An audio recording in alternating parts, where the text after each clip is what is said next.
Sí. I en dono pas jo, val? Així explico com anirem.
Doncs, si esteu ja tots a punt, jo soc la Constança, la DIRCOM del Departament d'Acció Climàtica, pels que no ens coneixem.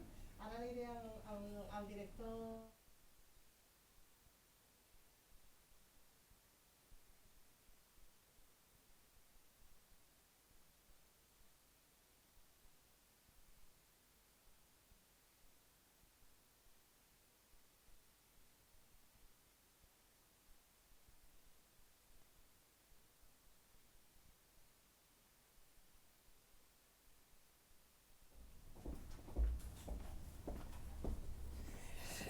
Bé, bon dia a totes i tots i gràcies per venir a l'Agència Catalana de l'Aigua, sobretot ara doncs, que comença aquest període d'estiu i que comencen les vacances, així que gràcies per venir i perquè us puguem explicar com ha anat la Comissió Interdepartamental de Sequera, que sabeu que des del Govern i sobretot també des de l'Agència Catalana de l'Aigua volem ser al màxims de transparents doncs, amb la gestió de l'aigua, amb les problemàtiques i a tot amb el que ens ocupa i ens preocupa.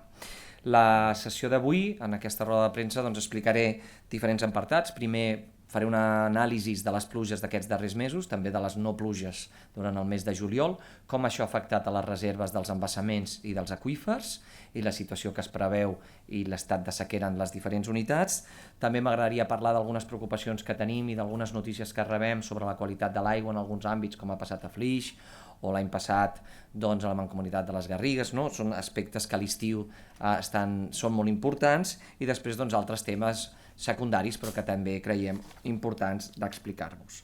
Respecte a les reserves dels embassaments, com bé saben, doncs el mes de juliol no ha plogut, va ploure el mes de maig, el mes de juny va ser més humit de la mitjana i això va afavorir doncs, que les reserves dels embassaments a les conques internes i també en l'Ebre en alguns casos doncs, s'incrementessin.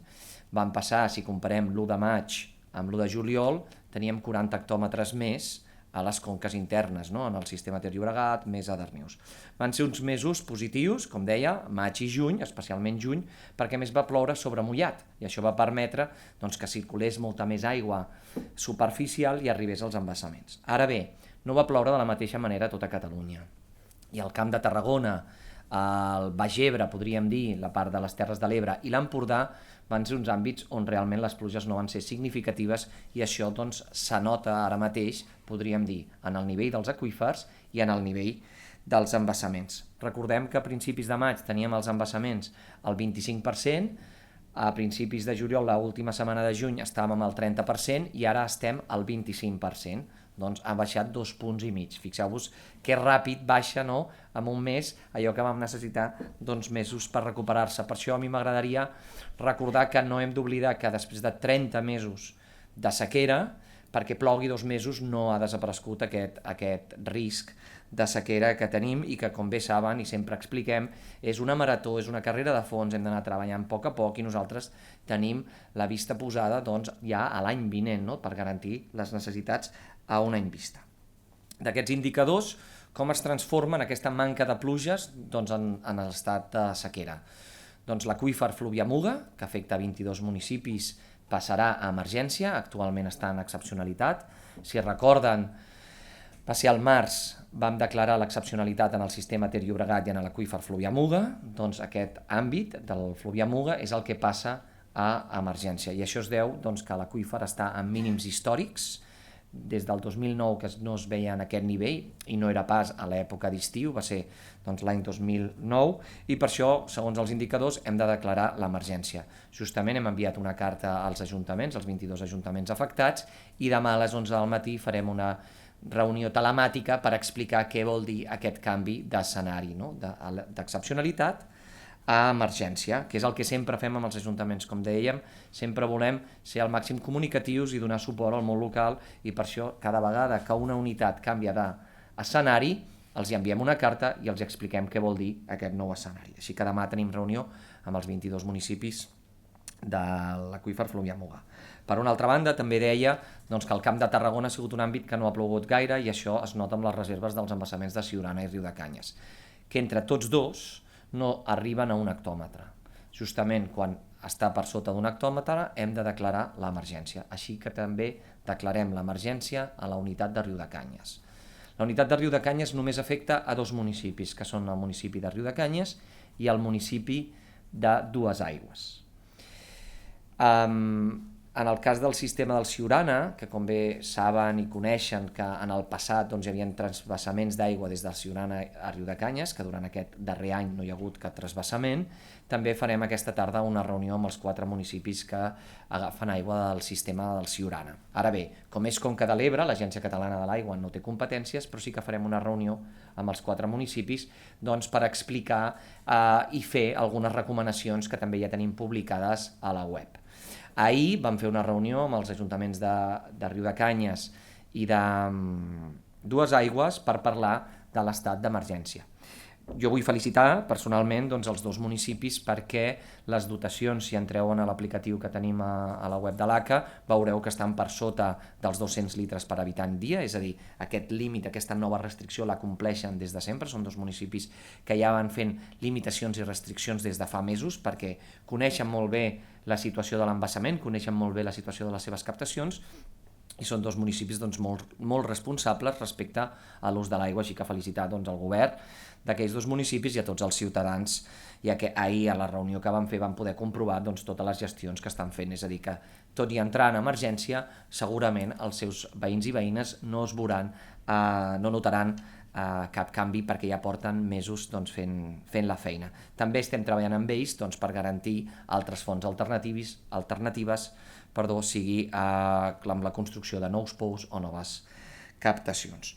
Així doncs, les conclusions, les conseqüències d'aquesta manca de pluges del juliol, la manca de pluges en aquests àmbits, en aquest període humit que ha sigut el juny i el maig, més els 30 mesos que portem acumulats, ens fa declarar l'emergència aquests 24 municipis que suposen una població total de 260.000 habitants.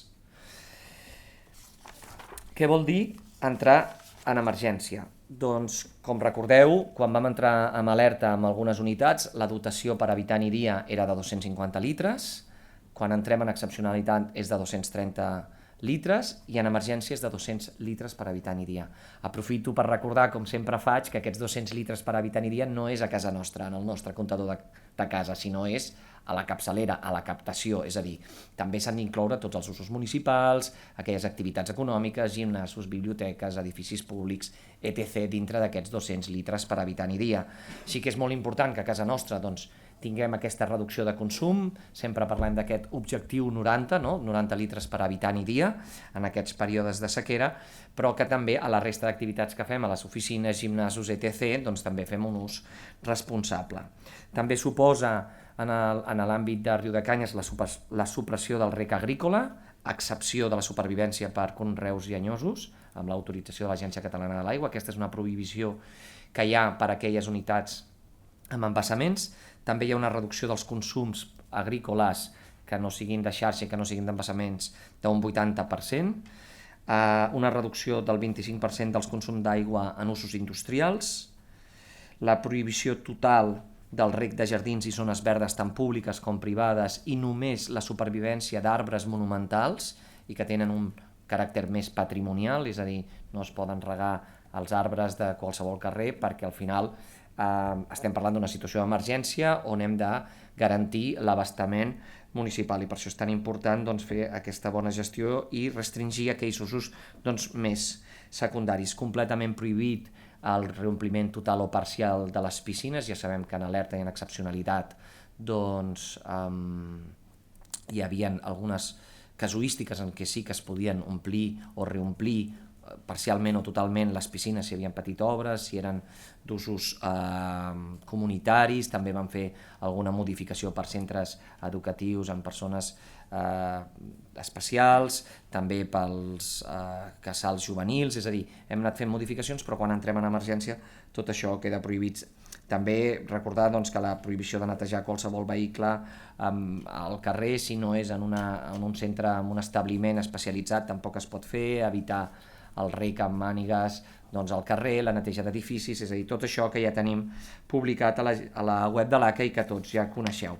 Les més importants, aquestes restriccions en percentatge a usos industrials o, per exemple, les activitats lúdiques que impliquin rec queden completament prohibides, excepció, com ja sabeu, de l'aigua regenerada, i després aquests 200 litres per habitant i dia. Així que d'aquesta manera apel·lem màxim estalvi per part de tots, de les activitats econòmiques i també dels ciutadans. Recordem que l'àmbit de l'Empordà ha sigut un àmbit que no hem vist una reducció significativa dels consums en el darrer any i ara que entrem en emergència en aquests 22 municipis és molt important que apel·lem a l'estalvi perquè justament l'aqüífer Fluvià-Muga està en el pitjor moment històric de nivell. Això pel que fa a la quantitat. I deixeu-me que rectifiqui una dada que és dit que afectava 260.000 habitants i és 26.000 habitants, perdoneu la dada, se m'ha colat un 0, però ara vull parlar d'alguns altres aspectes com és la qualitat. Portem un any i mig parlant de la sequera, portem parlant de la quantitat, no? Però la qualitat és molt important. És veritat que la qualitat al medi pot ser molt diversa, tenim aqüífers on hi ha nitrats, a vegades trobem arsènic de manera natural, sulfats i altres compostos, però que totes les plantes potabilitzadores permeten tractar. Des de l'aprovació del nou Real Decreto Ley d'aigües potables, aprovat aquest any pel Gobierno d'Espanya i que prové d'una directiva europea sobre consum d'aigües potables, des de l'Agència Catalana de l'Aigua treballem i col·laborem amb les entitats subministradores, federacions municipalistes, ATL, que és l'operador de la Generalitat en el sistema Ter Llobregat, i amb Salut per marcar-nos uns reptes a futur per donar compliment a aquesta directiva. Com bé saben, l'Agència Catalana de l'Aigua porta més de 6 anys traient línies de subvenció pels municipis, de les quals el 50% ha estat destinat a inversions per millorar la qualitat de l'aigua, és a dir, la potabilització de l'aigua en els municipis. Parlem de 100 milions d'euros, és a dir, que podem dir que ja hem distribuït 50 milions d'euros per obres de qualitat. I per què parlo de la qualitat? Perquè hem vist en les darreres setmanes algunes notícies com pot haver estat Flix o com ha estat Vacarisses per un tema de sulfats, com vam veure l'any passat a les Garrigues que una vintena de municipis es van quedar sense aigua. Tot això a través de diferents tractaments com és l'osmosi inversa o el carbó actiu ens permet potabilitzar l'aigua i això també és una de les preocupacions que té l'Agència Catalana de l'Aigua perquè treballem de la mà del món local perquè puguin fer aquestes inversions. I això ho lligo a dos aspectes. Un, les línies de subvenció, com deia, i que a més la setmana passada vam publicar la resolució provisional de la línia de subvencions d'abastament amb alta, que era de 15 milions d'euros i que l'hem passat a 40 milions d'euros, i d'aquests 40 milions d'euros, 17 es destinen a inversions per la qualitat de l'aigua. S'han beneficiat en total 219 sol·licituds, a vegades que poden ser menys municipis, perquè a vegades un municipi ha demanat diferents diverses sol·licituds i les hem donat totes, 40 milions d'euros, dels quals 17 milions d'euros van lligats a la qualitat. Aquesta és la feina que fem des de l'Agència Catalana de l'Aigua per ajudar els municipis a que puguin tenir aigua potable. Però també recordaran al març que vam fer aquell treball de transferència ràpida d'aigua de Sau a Susqueda, perquè sempre en els embassaments patim per la qualitat, pels blums d'algues, perquè són sistemes vius, complexes, i que quan baixen els nivells dels embassaments, baixen els nivells dels aqüífers o baixen els nivells dels rius, podem tenir més problemes de qualitat. Doncs al març, si recorden, vam fer aquella transferència de 15 hectòmetres de Sau a Susqueda, amb res, en poc més de 3 setmanes, vam fer la retirada de peixos. Ara Susqueda ha recuperat un nivell i està, jo dic de memòria, al voltant dels 30 hectòmetres, si no vaig errat, i el que estem també és treballant amb la qualitat de l'aigua de Sau i de Susqueda per garantir l'abastament a tota Catalunya, perquè, com dèiem, són sistemes vius i que hem de tenir molta cura, el mateix que fem al riu Llobregat, al riu Besòs, etc. I aquesta és la feina que nosaltres treballem. Sobretot, jo estic content per aquest grup de treball que hem creat per donar compliment al nou Real Decreto Ley 3/2023 d'aigües potables i que treballem de la mà tots els actors, des dels operadors, des dels municipis, des de Salut i l'Agència Catalana de l'Aigua com a administració hidràulica. I és aquest full de ruta que tenim endavant. Llavors, és molt important parlar de qualitat, sobretot a l'estiu, quan baixen els nivells dels rius i els nivells dels embassaments, i és normal que puguin sortir també problemes en alguns municipis i que nosaltres estarem ajudant-los amb la nova línia de subvenció també que hem tret d'obres d'emergència. Si algun municipi té algun problema, pot fer un POU, pot fer una nova connexió, pot portar camions cisternes amb aquesta línia de subvenció que tenim també oberta actualment i cobrim a l'estiu i al gener per pagar aquelles factures dels ajuntaments dels darrers 6 mesos. Bé, és el moment en què hem de ficar més la guàrdia i estar absolutament atents a la qualitat de l'aigua. També pensem que, com moltes altres normatives, cada vegada són més exigents i van reduint els nivells de concentracions permesos, no? Llavors, aquesta és aquesta feina que estem fent entre tots. Per afegir algunes dades més relacionades amb el que estem treballant, aquest suport al món local, com deia, hem fet la resolució provisional de la línia de subvencions, ja tenim oberta la línia de subvencions en baixa, que prové de la llei d'emergència que va aprovar el Parlament, la llei 9/2023, 50 milions d'euros, es va obrir a principis de juliol i els ajuntaments tenen per presentar-se fins al 29 de setembre.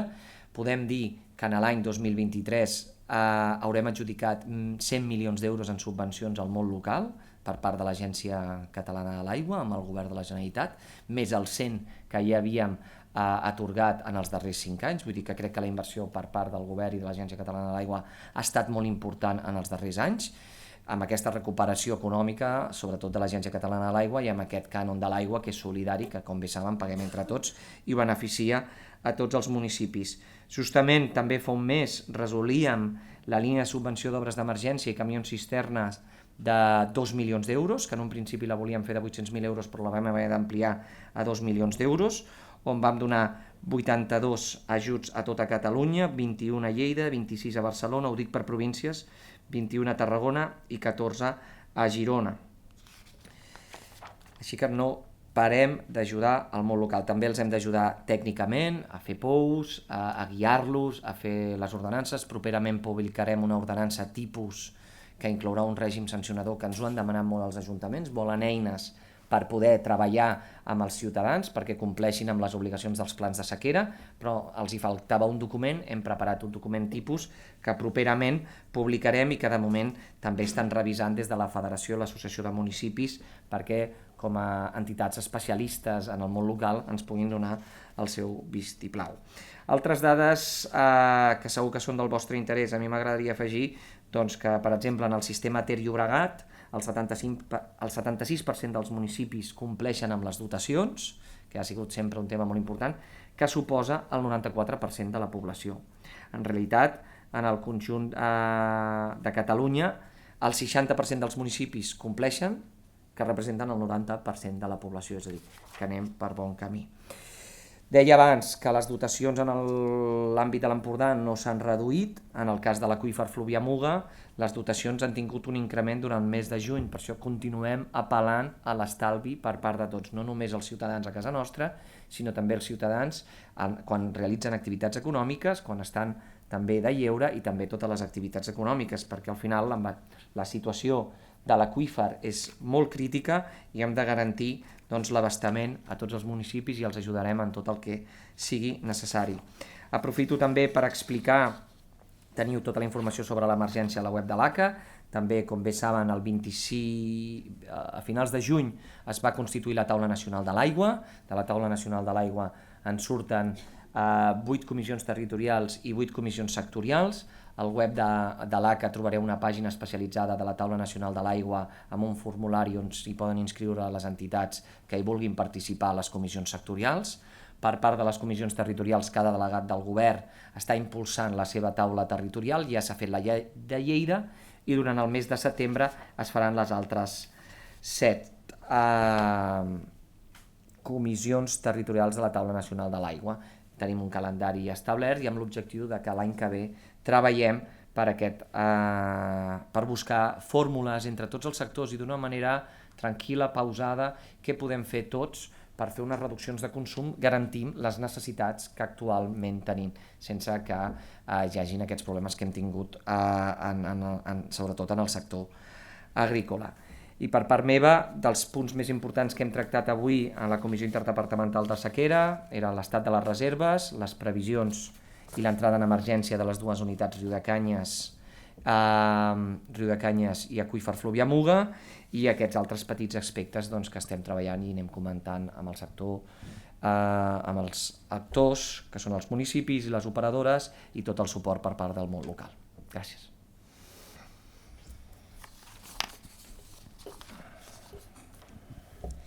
Hola, bon dia. Carla Riverola dels informatius de TV3. Jo tenia dues preguntes. Ha dit ara que a la zona de l'Empordà no només no s'havia reduït el consum d'aigua, sinó que havia incrementat. No sé si es pot quantificar això. Deia que era el juny.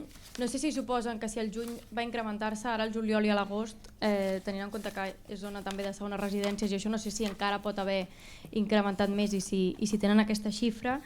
I la segona pregunta és, clar, deia que a Riudecanyes, els dos municipis que en depenen, ja estan per sota dels 200, d'aquesta dotació de 200, per tant, diguéssim que a la pràctica tampoc els suposarà gran feina, però en el cas de l'Empordà crec que és la meitat, no, dels municipis, d'aquests 22 municipis, la meitat no estan complint ara mateix i alguns tenen consums per sobre dels 400 litres, per tant han de fer una reducció molt gran. No sé si en aquest cas, ja sé que no és des de l'Agència Catalana de l'Aigua que s'ha de dir, però no sé si preveieu que en aquests municipis que estan en aquesta situació al final la solució més fàcil que tindran seran talls en alguns moments del dia o quina manera, com ho poden fer, diguéssim, per passar d'aquests més de 400 a 200 litres diaris per persona. A veure, respecte a l'increment de consums, tinc al davant només l'aqüífer Fluvià-Muga i s'ha incrementat, la mitjana que tenim del mes de juny és de 243 litres per habitant i dia. No preveiem que s'incrementi durant el mes d'agost perquè això és una dotació per habitant i dia. Com que nosaltres ja sabem que la població es multiplica en diferents àmbits, sabem que el consum absolut s'incrementa, però també s'incrementa la població. Llavors, possiblement es mantingui la dotació per habitant i dia. No? Si mireu l'annex 3 del pla de sequera, veureu que la població a cada municipi és diferent cada mes. I això ja ho tenim en compte. Llavors, l'important és que la dotació per habitant i dia es redueixi. Tot i que segurament el total sigui més gran, l'absolut, perquè la població potser s'ha multiplicat. Això ho tenim en compte i ara està de mitjana 243 litres per habitant i dia. Això, si mireu l'Excel que hi ha a la web de l'ACA, a la part de baix de cada una de les unitats veieu la mitjana de la unitat. I és veritat que l'aqüífer Fluvià-Muga només el 41% dels municipis compleixen. És molt important fer aquest esforç. Per això, també la línia de subvencions que hem publicat en baixa és retroactiva fins a l'1 de gener del 2023. Perquè si algun municipi volia fer una inversió el més aviat possible per reduir els consums i la feia durant el mes de maig, juny, juliol o la fa abans de que resolguem les peticions, que li poguéssim finançar i que no s'hagués d'esperar a la resolució nostra, que serà cap a finals d'any, per fer les inversions. És a dir, fem les d'emergència, si ho poden fer d'emergència, ara faré una reflexió, i que nosaltres les puguem finançar de manera retroactiva. Per això és tan important doncs, que facin aquestes inversions. Hem d'apel·lar a que facin aquest estalvi, és a dir, recordem que el règim sancionador va quedar diferit perquè així ho va decidir el Parlament de Catalunya. Nosaltres esperem que ara que estarà actiu a partir de la setmana que ve, doncs també siguem tots molt més conscients i amb aquesta ordenança que hem fet també els ajuntaments la tramitin i la tirin endavant. Parlava d'obres d'emergència, vam justament durant 2 mesos treballant en el Parlament per fer una llei complementària al Pla Especial de Sequera i al decret llei per garantir els abastaments molt orientada a obres d'emergència i ara està una mica en l'aire, no? Com bé saben, des de Madrid, des del Gobierno de l'Estado, estan posant en dubte la nostra llei i la volien portar al Constitucional. Llavors, clar, això els hi crea una mica d'inseguretat a certs municipis que volien tirar endavant algunes obres d'emergència, una mica dintre del paraigües de la llei 9/2023, feta pel Parlament de Catalunya, i ara està doncs, en l'aire i s'està treballant amb el Gabinet Jurídic de la Generalitat. No pot ser que si els grups parlamentaris d'aquest país, de Catalunya, prenen un acord d'ajudar el món local, després vinguin des de Madrid doncs, a posar-nos traves, i això és el que ens està dificultant i jo crec que també fa una mica de por o fica una mica de por, podríem dir, a l'hora de fer obres d'emergència. Llavors, la unitat de l'Empordà, per afegir, aportant més dades, en canvi, només el 37% dels municipis estan complint amb les dotacions.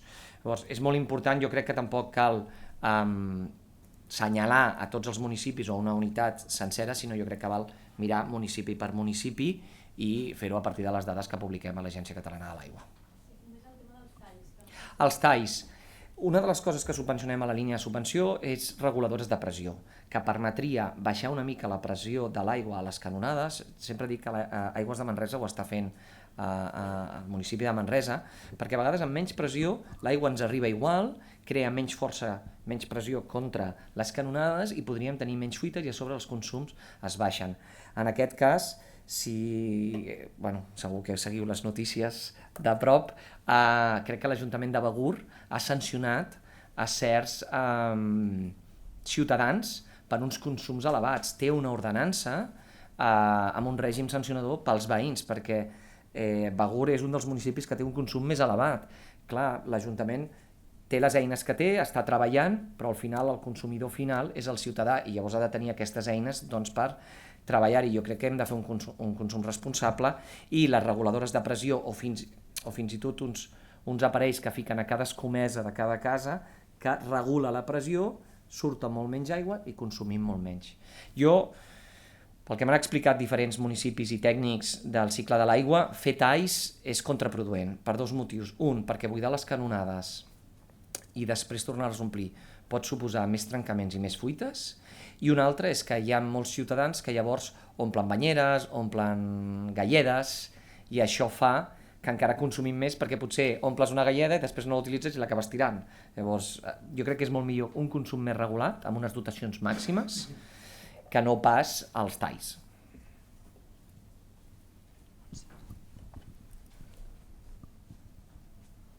Hola, bon dia, soc la Montse Poblet de Catalunya Ràdio.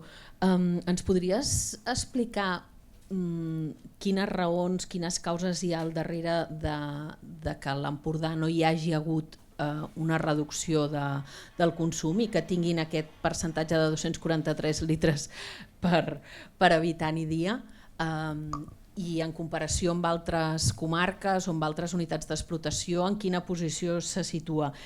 I després, si us plantegeu també la declaració d'emergència per la resta de zones que estaven en excepcionalitat, havíeu dit que en principi al novembre, no sé si en aquestes noves circumstàncies es manté aquest calendari o es canvia.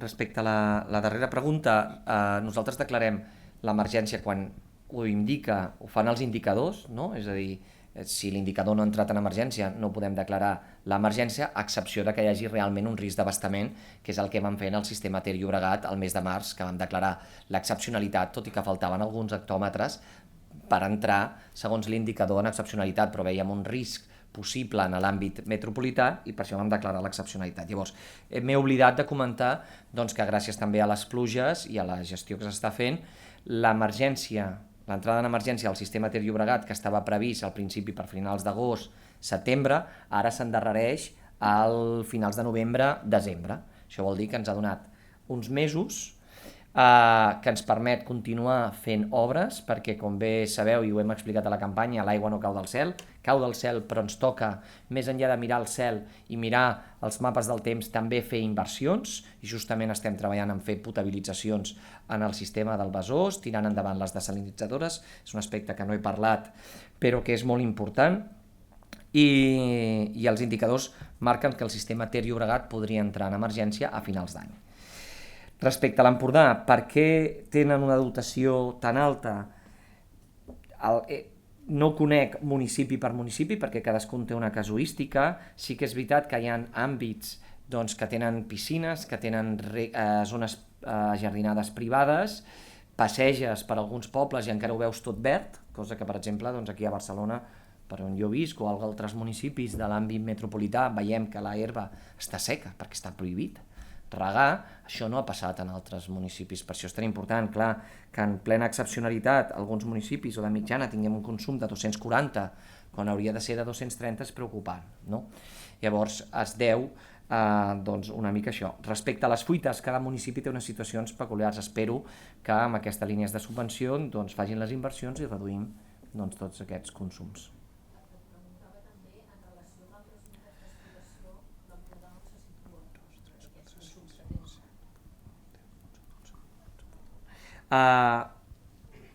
Ostres, aquesta dada no la tinc, us la podem aportar en realitat la podríeu treure dels Excels, no m'he comprovat una per una, però no la tinc al cap. La mitjana de cada una de les unitats.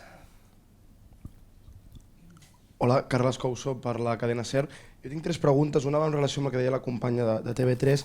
Hem parlat de la zona de l'Empordà, de l'Empordà en general, una època de l'any on ara, vostè ho deia, hi ha molta afluència de gent i és la zona on més dotació d'aigua tenim. No? Era per preguntar-li si a banda del que es contempla en el pla d'emergència, si preveuen alguna cosa més enllà del que hi diu el pla, si tenen previst alguna actuació més, precisament tenint en compte el lloc i aquestes característiques que hem comentat abans de les característiques que hi ha en aquest lloc a aquesta època de l'any.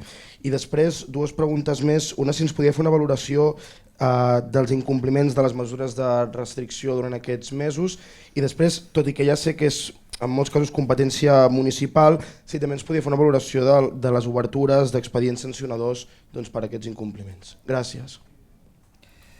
A veure, començo, crec que per la més senzilla, que és la darrera, els expedients sancionadors. Fins ara, degut a aquest endarreriment del règim sancionador per 2 aspectes, que eren les dotacions municipals i les limitacions particulars, l'Agència Catalana de l'Aigua només ha obert expedients sancionadors per 2 motius, que és la manca de presentació de dades i la no presentació dels plans d'emergència dels municipis de més de 20.000 habitants. Si no em falla la memòria, vam obrir 3 expedients sancionadors per la manca de presentació del pla d'emergència de 3 municipis, i crec que vam donar aquestes dades ara farà uns mesos, i en el passat vam obrir alguns expedients, crec que una trentena, a municipis per no presentar les dades. Es fan requeriments, es fan trucades, tenim una assistència tècnica que envia e-mails, trucades, però clar, si després de certs mesos alguns municipis no estan presentant les dades, se'ls ha de requerir i sancionar, perquè també pensem seria injust sancionar a un municipi que ha presentat les dades i que té una dotació alta i no sancionar el que no les presenta, perquè llavors no les presentaria ningú. Així que, tot i que no ens agradi sancionar i el govern no vol sancionar perquè no volem treure aquests diners dels municipis, necessitem fer aquestes accions. Dels incompliments, aquí quasi faria una visió més personal, perquè cada municipi és completament diferent. Jo crec que amb les zones verdes és el que més visualitzem, i les piscines privades, no?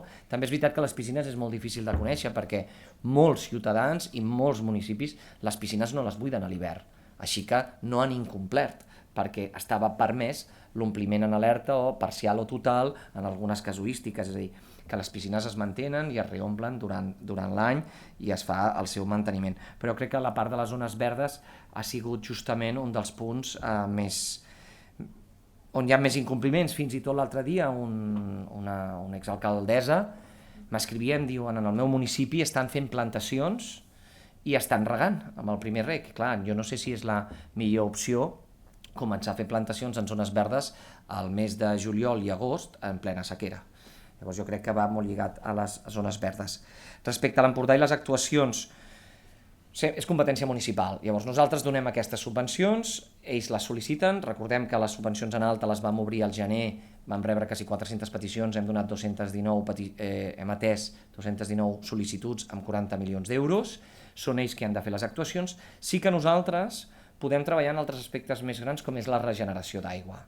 Volem treballar, estàvem acabant de preparar un document de regeneració més enllà del 27 fins l'any 2040 i apostem per la regeneració en tot l'àmbit litoral de tota Catalunya i en alguns punts concrets de la zona interior. I aquestes són les obres que nosaltres hem de tirar endavant per garantir més aigua per a aquests usos no domèstics o no de boca, podríem dir, com podria ser el reg de jardins, zones verdes, l'agricultura, que també és molt important i que aquest any ha patit moltíssim, i llavors tenim aquestes grans inversions per tirar endavant.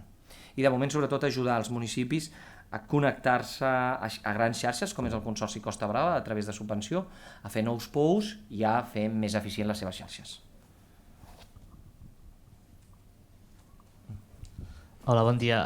Marc Anturri de RAC1. Dues preguntes. La primera, una puntualització. Quan parlava del mínim històric de l'aqüífer de Fluvià-Muga, parlava del 2009, que era el mínim fins ara. No sé si ens podria apreciar des de quan es recullen dades en aquesta zona concreta. I després, a la nota de premsa posa que les mesures entren en vigor la setmana que ve. No sé si es pot, si més no, aclarir una mica o concretar més si serà a principis de setmana, finals o quan es preveu.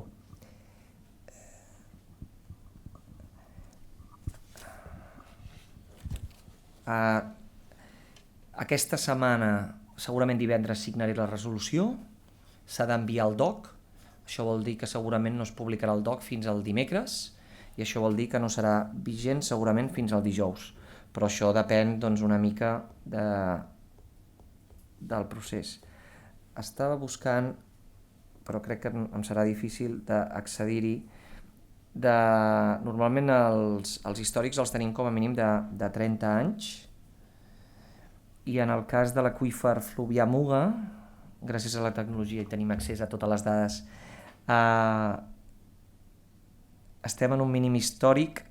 A l'any 2009 va arribar a la cota 14,7, ara estem a la cota 14,5, és a dir, que encara estem per sota. L'1 de desembre del 2008 va ser, i amb les dades que jo tinc, que són els últims 25 anys, mai havia estat tan baix. Però segurament la sèrie històrica arriba més enllà.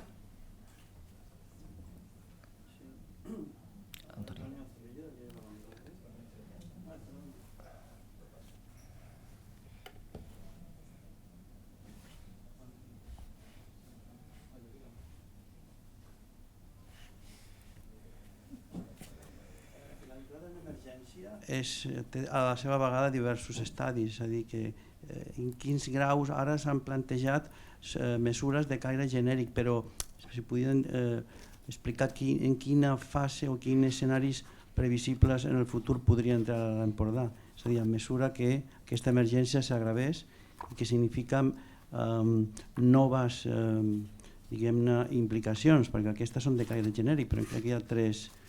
Aquesta és la primera qüestió i molt relacionada al fet de que es parla que és descartable o no desitjable la solució dels talls, perquè és preferible la baixada de la pressió, però aquesta baixada de la pressió a vegades està condicionada per ajudes de la Generalitat i obres. Llavors, en aquest cas, quan no es pot arribar en aquesta situació, quines són les mesures més recomanables o existeix un risc de talls, diguem-ne, per força major, per dir-ho així? Clar, a veure, primer respecte a l'emergència, a la pàgina 69 del document del Pla Especial de Sequera surten totes les mesures i com bé explica senyor Cerrillo, l'emergència la tenim també amb 3 estadis, subestadis, podríem dir, emergència 1, 2 i 3, perquè la dotació quan estem en l'escenari 1 és de 200 litres per habitant dia, en l'emergència 2 seria 180 i en l'emergència 3 seria de 160 litres per habitant i dia. Ara estaríem a la 1, que és la primera vegada, és a dir, tindríem aquest topall de 200 litres per habitant i dia. I la resta de restriccions són genèriques, són uns percentatges, són unes prohibicions que es mantenen en tota l'emergència. És a dir, el que canviarà al llarg de les emergències, dels subestadis de l'emergència, són les dotacions per habitant i dia, de 200 a 180 i a 160, que trobareu a la pàgina 69 en el punt 5.561, mesures específiques en emergència. Respecte als talls, és a dir, la competència, jo sé que sempre pregunteu perquè al final el ciutadà és qui té les conseqüències o pot tenir els talls d'aigua, com hem vist en diferents municipis. Clar, el titular del servei és l'Ajuntament i és qui ha de vetllar per portar l'aigua en els seus ciutadans, i així ho diu la llei de bases de règim local.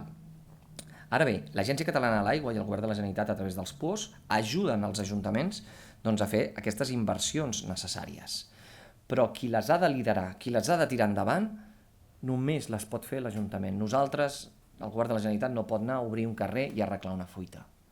Llavors, nosaltres donarem totes les eines possibles i sobretot tècniques, jurídiques i econòmiques, però ho ha de tirar endavant el propi titular del servei, que és l'Ajuntament. Llavors, cada Ajuntament i en cada nucli, perquè a vegades un mateix Ajuntament a diferents nuclis, perquè com bé sabeu hi ha molts termes municipals que tenen diferents nuclis, ha de treballar d'una manera diferent.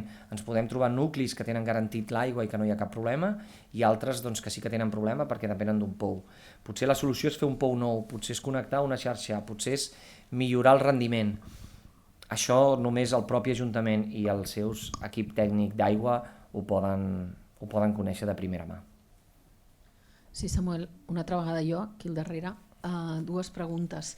En algun moment, en sequeres anteriors, s'havia arribat a unes restriccions de 200 litres per habitant dia? Com aquest, no només això, sinó tot el que implica la declaració d'emergència. I de l'altre has parlat de la qualitat de l'aigua de Sau i Susqueda. Què està passant ara? Recordeu que el Pla Especial de Sequera funciona molt diferent que la sequera del 2008-2009, que anaven per decrets. Es feia un decret amb unes restriccions i unes mesures. En canvi, ara tot està planificat, es va aprovar el 2020 i ja sabem el que hem de fer. Estic agafant una diapositiva del decret 84-2007 de sequera, on en alerta el límit era de 270 litres per persona i dia, que ara en alerta és de 250, a l'excepcionalitat no hi havia cap modificació i en emergència estàvem a 230 litres per persona i dia, mentre que ara estem a 200, 180 i 160. Recordem també que des del 2008 fins ara el consum mitjà dels ciutadans ha baixat segurament en el voltant entre 15 i 20 litres, depèn de la població. Abans estàvem de mitjana a 130 litres per persona i dia d'estàndard, i ara estem en alguns municipis a 105, 110, 115, l'àrea metropolitana. És a dir que també per això, també en aquest pla especial de sequera es pot fer aquest esforç. Respecte a Sau, ho he introduït perquè moltes vegades als mitjans de comunicació surt aquesta fotografia de Sau on l'aigua hi arriba fins a l'església, està tot verd, sembla tot molt maco, molt bucòlic i sembla que s'hagi acabat la sequera. Però en realitat Susqueda va baixant. Per què? Perquè hem de jugar amb els dos embassaments, com vam jugar al març, d'intentar transferir tota l'aigua de bona qualitat de Sau fins a Susqueda, fins que es va incrementar l'amoni i llavors vam haver de parar el trasbassament entre Sau i Susqueda. Doncs ara estem en una situació semblant. Els estius són molt delicats, pensem que l'embassament de Sau té per sobre tota la comarca d'Osona i tota la comarca del Ripollès. Si comparem amb la resta d'embassaments que estan a les capçaleres, les activitats econòmiques, urbanes, domèstiques que existeixen aigües amunt dels embassaments són inferiors si pensem en la Baells o si pensem en la Llosa del Cavall o Sant Ponç. En canvi, Sau és un embassament que rep també aigua de tota la conca del Ter, positiu perquè també es recupera més ràpid. Llavors, ara tenim Sau elevat, Susqueda més baix, però anem jugant amb els dos embassaments, perquè a vegades hi ha blums d'algues a Sau que ens podrien afectar a passar aquesta aigua cap a Susqueda. Per això és tan important, més enllà de parlar de quantitat i veure aquesta fotografia de que l'aigua arriba fins a l'església, que la qualitat de les masses d'aigua també és molt important. Sí, Arnau Urgell, de Nació Digital. Tenia dues preguntes. La primera, ho han comentat alguns companys, però m'agradaria que ho aclarissis. Si el 6 d'agost ja podeu començar a obrir expedients per dotacions, en el cas de l'Empordà, que estaven incomplint en excepcionalitat i que encara incompleixen més en emergència, serà un dels primers que s'obriran expedients.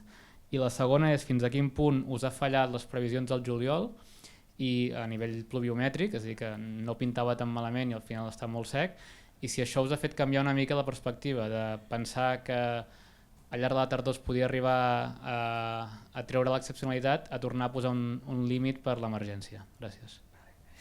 Respecte al 6 d'agost, 6-7, ara no recordo exactament la data, però ja sabeu que és el dia després de la publicació del DOC, aquestes coses així, no pots sancionar a un municipi o a ningú abans de que sigui aplicable el règim sancionador. És a dir, si el règim sancionador entra en vigor, aquells dos apartats, el 6-7 d'agost, tot el que s'hagi fet abans no es pot sancionar.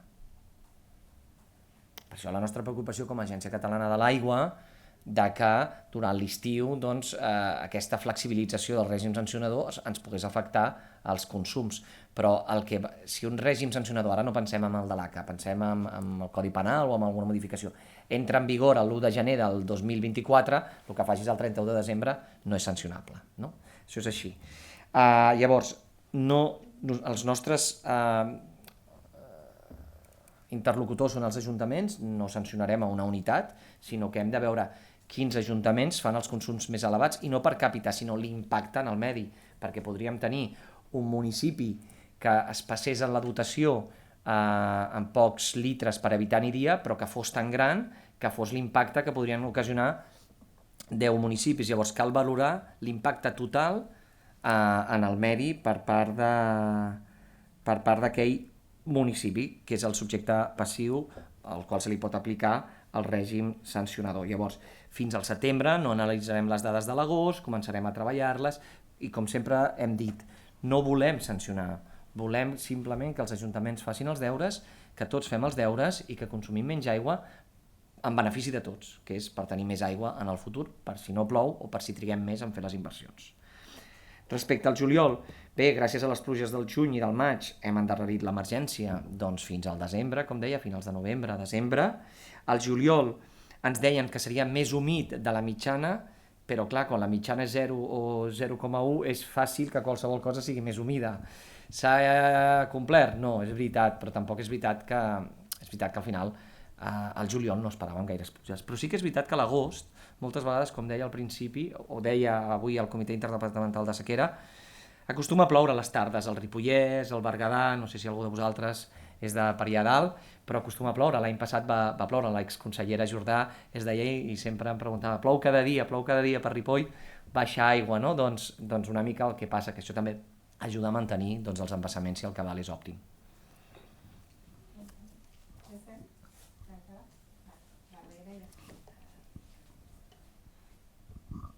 Helena Urbán, de Televisió Espanyola. Ja ho has explicat en català, però et demanaria per tenir la decla en castellà de por qué se declara el escenario de emergencia en estas dos unidades, el número de municipios que se verán afectados y algunas de las medidas concretas que implica la declaración de este estado de emergencia. Gracias.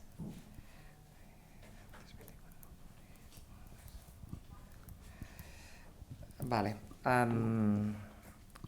En las últimas dos reuniones del Comité Permanente de Sequía y en la Comisión Interdepartamental de Sequía del Gobierno de la Generalitat hemos analizado los indicadores de todas las unidades, pero en especial de dos, que son el embalse de Riudecañas y el nivel del acuífero Fluvià-Muga, en el norte de Cataluña, en el Empordà, y hemos tomado la decisión de declarar la emergencia, que es el estadio siguiente a la excepcionalidad, en estas dos unidades. Esto afectará a 26.000 habitantes y son 24 municipios, 2 en la unidad de Riudecañas y 22 en la unidad fluvià Muga, ya que el acuífero y el nivel piezométrico del acuífero fluvià Muga está lo más bajo de los últimos 30 años. ¿Qué supone? ¿Qué medidas se tienen que tomar cuando entramos en emergencia? Pues continuamos con algunas de ellas, como la prohibición del riego de zonas verdes, pero además se prohíbe el riego de los árboles y plantas, que antes se permitía, ahora solo puede ser de árboles monumentales. El límite de dotación para la población es de 200 litros por habitante día, en excepcionalidad era 230, y recordemos que estos 200 incluye también las actividades económicas dentro del municipio, porque estos 200 litros por habitante día son en la captación, en los depósitos de distribución de agua, es decir, no es lo que consumimos nosotros en casa. Sigue prohibido pues la limpieza de las calles con mangueras, con agua potable, y hay unas restricciones en algunos usos, como por ejemplo en el riego agrícola del 80%, en el uso ganadero del 50%, pero siempre garantizando la supervivencia de los animales y la limpieza de sus recintos, en usos industriales del 25%, usos recreativos que impliquen riego prohibido completamente, y otros usos recreativos una reducción también del 25%. Gracias. Muchas gracias. Gracias. Quina calor, no?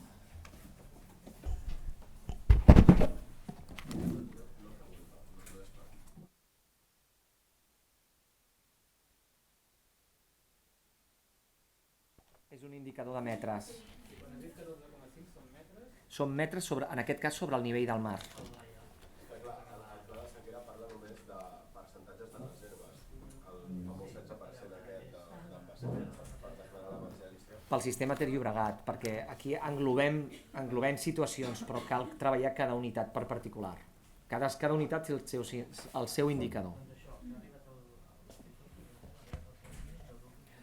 Fa calor, no? Això de portar americana.